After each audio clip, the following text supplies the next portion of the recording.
Hello, upper school students, faculty, parents, and alumni. I hope you and your family are all doing well. We are fortunate to have so many experts in and related to our community, and today we have asked a few of them to share their knowledge with us. Today, in part one of the forum, we will begin with a brief history of pandemics, including vaccines and treatments developed in response to them, followed by some first-hand accounts of what some doctors in our community are seeing in area hospitals. To start things off, we have Dr. Henry Messer, who is the Chief of Critical Care at the National Institutes of Health.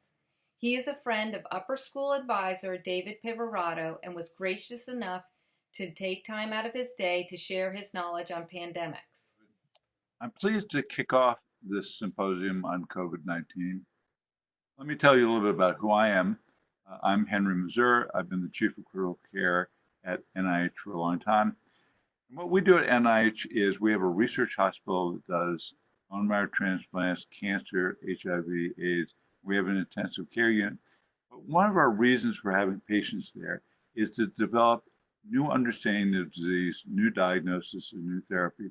What originally brought me there was another epidemic, HIV/AIDS, in the early 1980s. And the reason I'm optimistic about where we're going with COVID-19 is that we learned a lot very quickly about HIV/AIDS 40 years ago when our scientific tools were not nearly as good as what they are now. So I'm optimistic we'll be able to have the same success with COVID-19.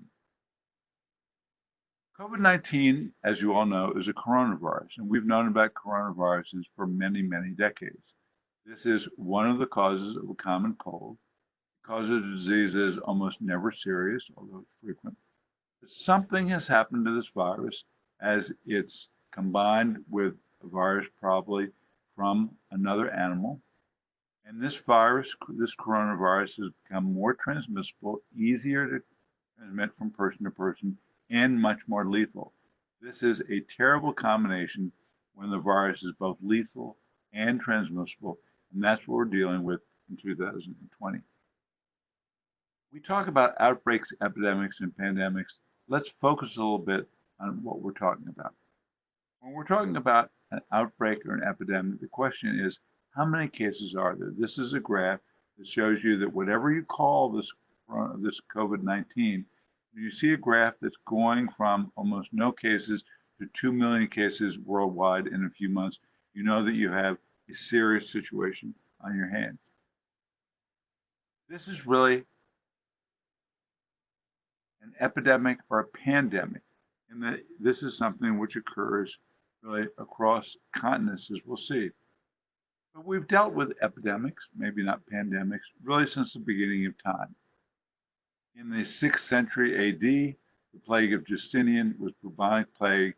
They ultimately learned that if they could avoid rat fleas, they could avoid the impact of this plague on the human race. When we developed penicillin in the 20th century, we were able to treat this and make sure that even when identified, it didn't spread from person to person. Smallpox was another series of plagues or epidemics that occurred throughout the 15th, really through the 20th century, that we understood that this was caused by a virus. We developed a vaccine that could all but eliminate this terrible disease. And you've heard about other epidemics, the 1918 influenza outbreak, a number of influenza outbreaks in the 50s and 60s and 70s, swine flu, Hong Kong flu, Asian flu. We've come to understand them through science, and we've come to be able to prevent them in treatment. I'm confident that with COVID-19, we'll be able to do that again. So you all know from your science classes that humans are surrounded by microorganisms all through their lives. We have viruses, bacteria, fungi, and parasites inside our bodies in our intestinal tract, outside our bodies on our skin, and in the environment that we come into contact with. With our immune systems, the reason that humans have survived all these years, we've learned to ward off these infections in most situations. But when infections occur, they usually occur sporadically, one patient here, one patient there, not in large waves. They're what causes outbreaks epidemics and pandemics. So when we talk about outbreaks, we're really talking about a small cluster of occurrences. For instance, if somebody on the football team got a MRSA, methicillin-resistant staph infection on their skin, they had skin-to-skin contact during a game or practice, somebody else, if they shared a towel, there could be a cluster of 5 or 10 or 15 or 20 cases. That would be an outbreak. If that cluster, though, began to spread to more people, particularly when there's person-to-person spread by either contact or more easily by a respiratory route, then you get an epidemic. That's what we've seen with influenza. That's what we saw with SARS-1. These are outbreaks which are not just small clusters, which spread to many people for large parts of the country, and they're generally new or changed versions of old diseases. And then we have pandemics, which are really epidemics, which spread not just in one state or one area, but to entire continents or the world. We have outbreak, epidemics, and pandemics. A well-known scientist 20 years ago said the following. He said, the future of humanity and microorganisms will likely evolve as episodes of our wits versus their genes. So what do you mean by this? It meant that microorganisms mutate all the time. That's what they do. But if we're not smart about learning about these organisms, about understanding how they mutate, about finding ways to prevent them either through social interventions like distancing, like getting rid of rats, or like finding vaccines or therapies, they are going to outwit us and they will conquer humans. So far, we've been able to keep ahead of the microorganisms. I'm confident that we'll be able to continue to do that. So what's different about our approach to epidemics and pandemics in the current era versus the 16th or 17th century? And the difference is really the ability of science to understand what's going on. In the United States, we probably have the best scientific expertise of any place in the world. So what do I see as the future for COVID-19? Well, first of all, as more testing becomes available, we're going to know who's infected and who isn't, so that we can intervene either with social distancing or with therapy to prevent those people from spreading the disease elsewhere. I think in the United States, in terms of engineering public health, the public is understanding the importance of social distancing. So regardless of vaccine or therapy, this means transmission will be reduced. I think you are likely to see antiviral drugs effective against COVID-19 in the next few months. There's some very promising drugs that are in trials that look like they are effective and safe. Until we have data, we won't know that for sure. There are ways to use the plasma, the immunoglobulin that humans produce when they recover from COVID. That may be another way of intervening that will help people survive, particularly those who are at high risk for complications from COVID. While it's going to be a while until we have a vaccine, probably at least a year, I think we know how to make vaccines. I think there's some very promising targets. So I think it's likely that we will have a vaccine. And we're also going to benefit, frankly, from herd immunity. By that I mean, as more people get COVID-19, they'll develop immunity, and very likely, but not certainly, very likely, they will then be immune for a year or more, so they won't get the disease again. This will also help cut down on transmission. So in the year 2020, we've had a tremendous challenge with COVID-19. It's had an incredible impact on our society. It's had a devastating effect on almost 1 million Americans, and 40,000 people have died. I'm optimistic that by using approaches like social distancing, by using science to develop vaccine and drugs, that in the very near future, we're going to be able to get back to business as normal, as long as we continue to use the tools that we have, which in the future will be social distancing, not like what we're doing now, but at least common sense social distancing, particularly when somebody is sick, and when we use vaccines and antiviral drugs that we will then have at our disposal. Again, thanks very much, David, for inviting me. Thank you, Dr. Monsieur, for sharing all that information, as well as reasons to be optimistic for what the future holds in relation to COVID-19. Now, to give firsthand accounts of what they're seeing in Maryland hospitals, we have a pair of St. Andrews parents. Dr. Richard Nguyen, a parent of 2 lower school students, and Dr. Brett Gamma, parent of a St. Andrews graduate and current upper school student, Claire. Hello everyone at St. Andrews. My name is Dr. Gamma and I am an emergency physician right here in Montgomery County, Maryland. Most important, so she tells me, is that I'm Claire Gamma's dad. I've been a doc 27 years. And I really haven't seen anything like this before with COVID-19. And as many of you, I hope I never see it again. But I wanted to talk to you today about this virus here, COVID-19, and what we're seeing at the hospitals in our area right now. Montgomery County is the second busiest county in Maryland, right behind PG County. And so if you're around the Beltway, if you're within the Beltway in DC, and you're a hospital, you're quite a busy hospital in different areas. Not off in the emergency department, but very much in the intensive care units, and the floors on the inpatient units are also busy. Good afternoon, St. Andrews. My name is Richard Winn. Aside from being a full-time emergency physician, I am also a St. Andrews parent. Today, I'd like to talk to you about COVID-19.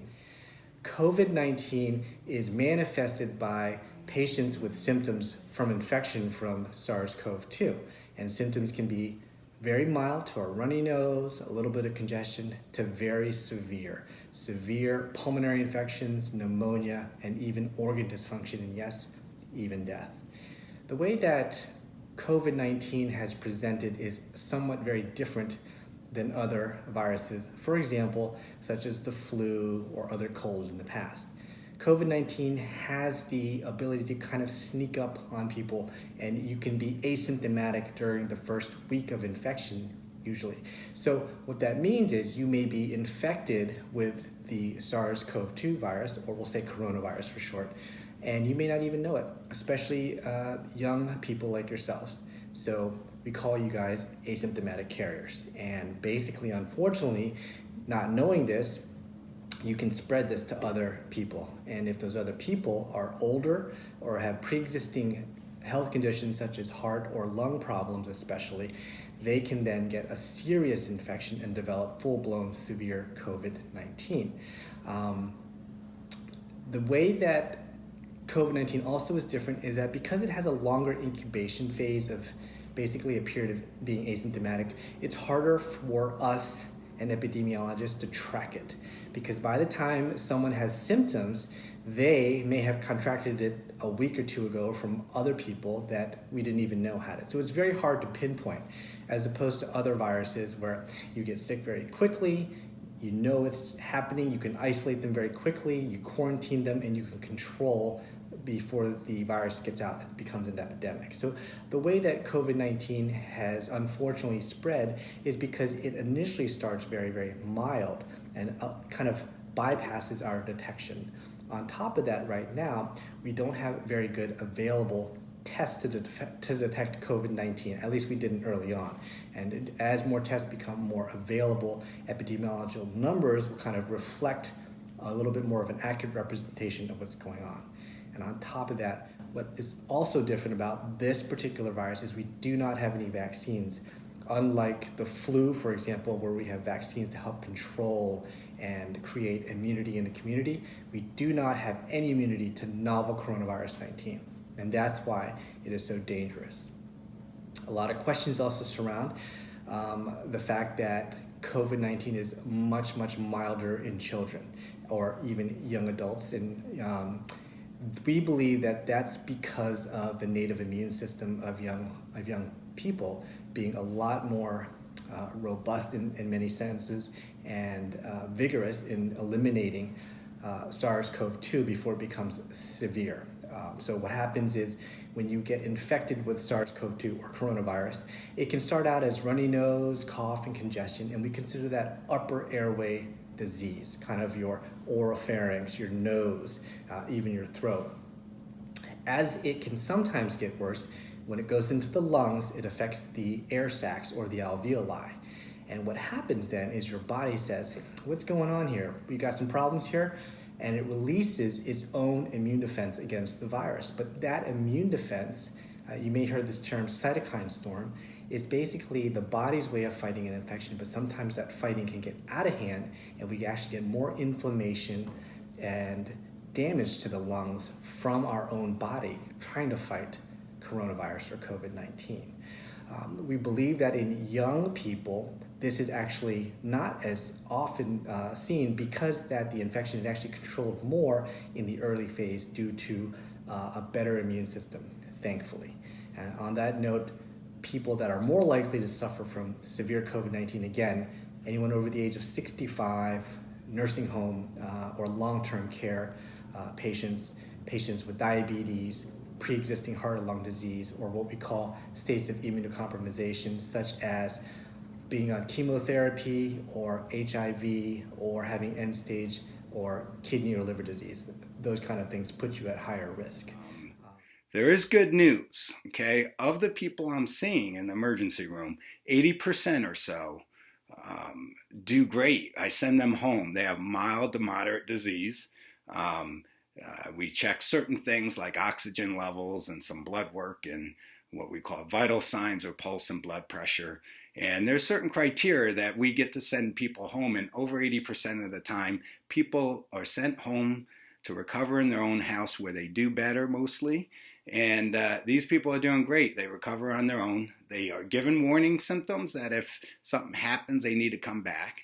But most people do just fine. That's the great news about this. And we're finding a lot of other people don't even get symptoms, and they too are doing just fine.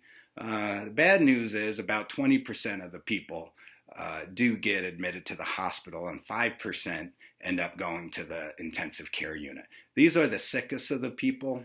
I want to tell you about where we are now as a DC region. We still are seeing an increase in the number of cases. There's been measures put in place, right? We all know about those. And a mandatory face mask in public settings is relatively recent, and I think that's going to further help reduce the spread. But we haven't seen our peak.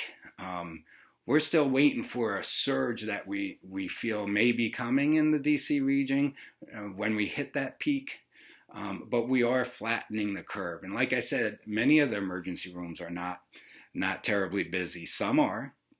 The ICUs around the Beltway are very busy right now. Even at my hospital, we had to build an additional ICU, and we're carrying twice as many patients as usual, and a little more than half of those are patients with COVID-19.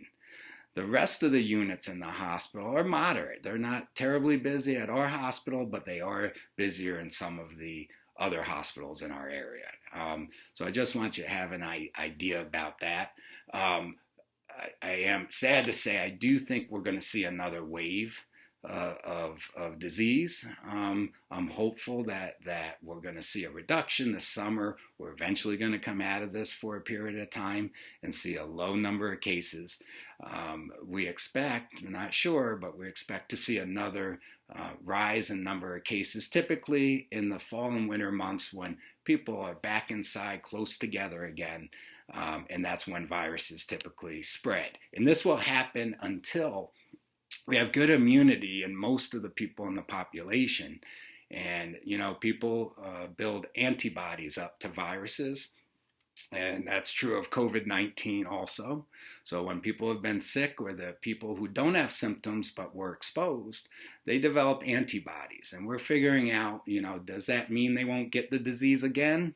It's a great question, and we're trying to figure that out, okay? What you can do, what you're hearing about, and I know I'll just run through this quickly, it really matters. You got to wash your hands often, several times an hour, always before you eat, especially if you're out in the public, okay? If you can, wear gloves. If not, soap and water works amazing. It's the best. And if you have a 60% alcohol-based gel for a hand sanitizer, that works as a second option, and it's very good. Okay, we're finding the virus does live on surfaces, and so before you eat, and you got to realize we hundreds of times a day we touch our face. You know, it's hard not to touch your face throughout the day. We don't even realize we're doing it. So if you have virus on your hand and you touch your face or you eat, it's far easy to enter through your nasal passage or your mouth. So that's why it's so important. It really does make a difference. If you go out in the public, now you're required to wear a mask. It's really important. And keep your social distance. Keep at least 6 feet away. When people cough and sneeze, you know, the virus is spread through droplets, and they can only travel so far before gravity brings them to the ground. 6 feet or more is the optimum distance to be away from others, okay? You guys are doing a great job of social distancing, and it's helping a lot. It's huge, and it's really hard to do social distancing when you can't see what's going on, because you feel okay, you feel great, you want to go out, you want to have a normal life. But I'm really proud of everyone, because it's the hardest thing to do, is to do something when you can't really see the reward. But I can tell you from practicing on the front lines that it's definitely working. We've seen the curve flatten, even in Baltimore alone, and we do expect the peak to kind of rise in the next few weeks. But because that we've been able to flatten the curve, we are now able to handle the patient volume, hopefully, that we expect. And that was only because you guys did your job. Everyone has been doing their job in self-quarantine and social distancing, and that gives us the ability to then, in a way, control our resources and so forth. Thanks to everyone for watching today. Next week, we will share part 2 of this forum, which will deal with the economic impact of the coronavirus, the role faith plays during these times, and the importance of mental health and well-being during the pandemic.